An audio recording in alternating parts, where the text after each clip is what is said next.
네, 여러분 안녕하세요. 5분 리포터의 김사보입니다. 오늘은 한국의 부자 100명에 대한 인터뷰 내용을 여러분께 소개하겠습니다. 부자들의 생각과 그들의 취미를 알아보고 우리가 배울 점이 무엇인지 알아보도록 하겠습니다. 참고한 책은 한상복 작가가 쓴 한국의 부자들입니다. 오래전에 읽었는데 다시 읽어보니까 새로운 느낌이 들어 여러분께 소개하고자 합니다. 함께 보시죠.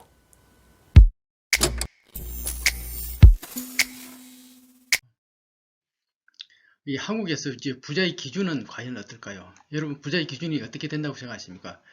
동아일보에서 보도된 내용인데요. 2020년 기준으로 했을 때 금융자산 10억이고요.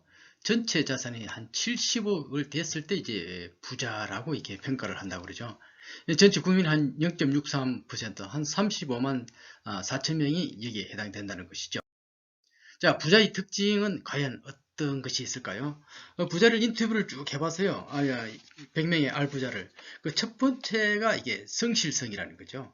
성실은 뭐죠? 성실은 성공을 잉태하는 새싹으로 볼 수 있죠. 부자들은 일확천금을 바라지 않는다고 합니다. 그렇게 해서 어떤 만든 돈은 끝까지 가지 않는다는 거죠. 두 번째가 이제 원칙주의입니다. 원칙주의자. 한번 원칙을 정하면 그것을 끝까지 지킨다는 것이죠.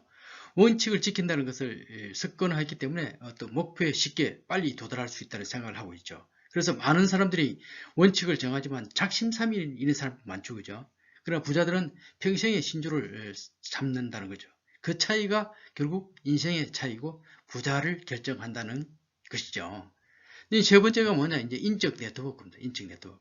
인맥이 상당히 중요하죠. 성공을 위해서는, 그죠? 그래서 금일처럼 얽혀 있는 사회에서는 다른 사람의 어떤 지원과 도움이 필수적이죠. 그래서 부자들은 하시라도 도움을 받을 수 있도록 어떤 인적 네트워크를 다 가지고 있다는 거죠. 어떻게 보면 인맥 관리는 부자의 필수 요건이라고 볼 수 있는 것이죠. 이 네 번째가 이제 낙관론자이죠. 부자들은 항상 밝은 면을 보도록 시야를 넓혔고 또 그 같은 노력이 환한 얼굴로 좋은 관상으로 변한 거죠. 그래서 사람들은 얼굴이 환한 사람과 거래를 하는 것을 좋아한다는 것이죠. 이게 다섯 번째, 마지막이 꿈이라는 것이죠, 꿈. 가장 중요한 요소 중에 하나가 아닐까 생각합니다. 부자들은 부를 축적하는 것은 간절히 바랐고, 또 그 간절한 바람은 결국 성공을 가져준다는 것이죠. 또 부자들은 또 꿈을 꾸고, 또 그것을 성취하는 과정이 하나의 인생의 낙으로 삼고 있다. 이렇게 보고 있다는 것이죠. 자, 성공과 운에 대한 생각을 어떻게, 이 운, 행운에 대해서는 어떻게 생각할까요? 이 재밌습니다. 보니까 노력과 행운이 반반이라고 주장하는 또 생각하는 사람이 한 60%가 돼요. 100명 중에 이제 복송답이 한 61명이 돼요. 또 이제 노력이 70, 행운이 30%라고 생각하는 사람이 한 11명 되고요. 결국 뭐냐 이게 이 행운이 이게 어떤 그냥 막 우연히 행운이 아니라 이 행운도 중요한 성공 요소에 포함된다는 것이죠. 그렇지만 노력을 하면 행운도 함께 온다는 어떤 시각을 보유하고 있는 그런 특징을 볼 수가 있습니다.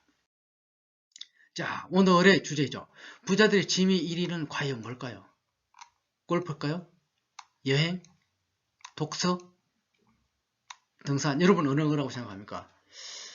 저는 이게 골프라고 생각했어요. 실제로 부자들의 취미 1위는 바로 독서였습니다. 자, 독서가 중요하죠, 그죠? 이 독서는 우리의 생각을 바뀌게 하고, 또 우리의 생각은 또 우리의 습관을 바뀌게 하고, 또 우리의 습관은 뭐죠? 우리 운명을 바꾸죠. 운명은 또 인생을 바꾸죠, 그죠? 그래서 결국 성공하는 인생을 바꾸는 원동력이 바로 독서다. 뭐 알듯 말듯 하지만 좀 골프보다는 생각을 못한 독서. 여러분은 어떻게 생각하십니까? 세부적으로 한번 볼까요? 부자들이 취미 1위는 아까 이야기한 독서가요. 거의 한 90%가 되죠. 그죠? 100명을 복수 응답까지 해서 한 90%고요. 두 번째가 이제 골프죠. 골프는 왜일까요? 아까 앞서 이야기한 인적 네트워크, 인맥 관리하고 또 사람들을 사귀고 정보를 수집하고 이기 위해서는 또 교제가 필요하죠. 그죠? 또 여행도 뭐죠? 새로운 아이디어를 얻고 또 창의력을 발휘하기 위해 이게 필요하죠. 재충전의 시간이.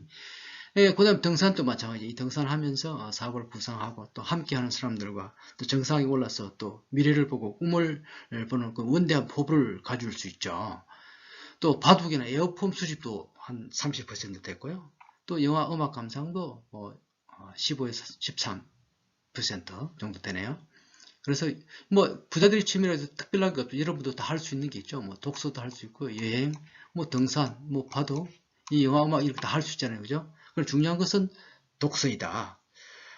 여러분은 어떻게 독서를 어떻게 생각합니까? 독서는 우리의 어떤 뇌에 새로운 지식과 정보를 전달하죠. 그래서 내가 우리의 이제 생존과 이 진화 중에서 유리한 선택을 이렇게 선택할 수 있도록 도와준다고 그럽니다. 그래서 이제 책 속의 이야기는 결국 어떤 체험과 연관시켜서 이후 어떤 우리의 삶을, 자신의 삶을 업그레이드 시켜준다는 뜻이죠. 그래서 독서가 그만큼 중요하다는 의미죠. 그래서 빌 게이츠는 독서광으로 유명하죠. 그죠? 그래서 나의 성공은 어린 시절 마을 도서관에서 독서한 덕분이라 이렇게 이야기했어요. 그래서 나의 독서 습관은 하버드대 졸업장보다 중요하다. 실제로 빌 게이츠는 이 하버드대 중퇴를 했죠. 그죠? 그만큼 자기의 어떤 어린 시절 독서가 상상력 또 창의력이 자기의 성공의 밑받침이 됐다는 것을 강조하고 있죠. 여러분은 어떻습니까? 여러분들도 이제 독서를 습관해서 여러분들 지금 종사하고 계신 분야에서 꼭 성공해서 부자가 되기를 기원하겠습니다. 지금까지 시청해 주셔서 대단히 감사합니다. 안녕히 계십시오.